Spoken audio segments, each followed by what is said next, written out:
Hey there, this is Alex. I just wanted to show you real quick about how I set up a linear gauge to read from an audio timeline so that they follow the same thing. Now, a reminder that this can only be done as as I would say, a read only.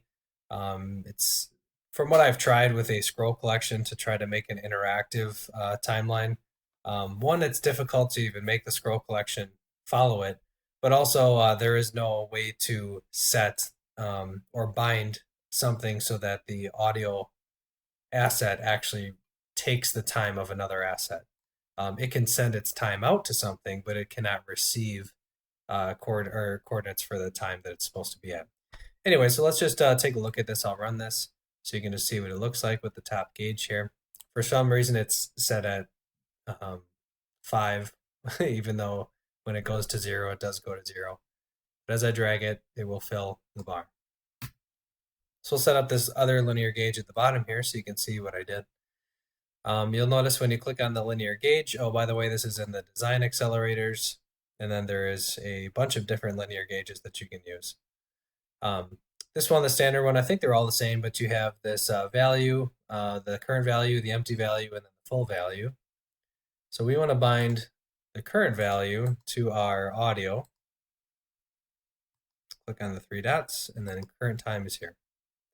Now, one thing to note about this is that it shows 0, which is okay, but it's not actually formatted correctly. So if for the same thing, if I just bind a text item to it, you can see that it's set in a time format. So this is not a format that the linear gauge can read. So in our value, we want to set a converter for a number format.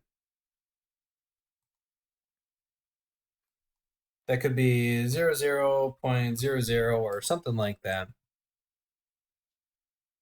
If you take away and just make it whole numbers, it'll be a little bit more choppy. If you have some decimal points, it'll actually move a little bit somewhat smoother.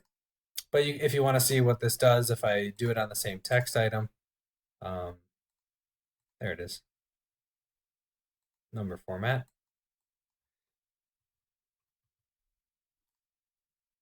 It's going to show as 5.00. So that's a format that the linear gauge can read.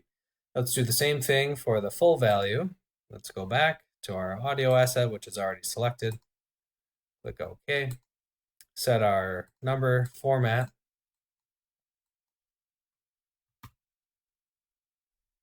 Zero, could be 00.00, whatever you like. And now everything should all be set. So if I click the play button, then both of these should move at the same time.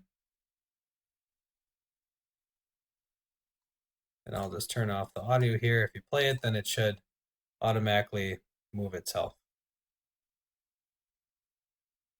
And there you go. Hope that helps answer any questions. Good luck to you.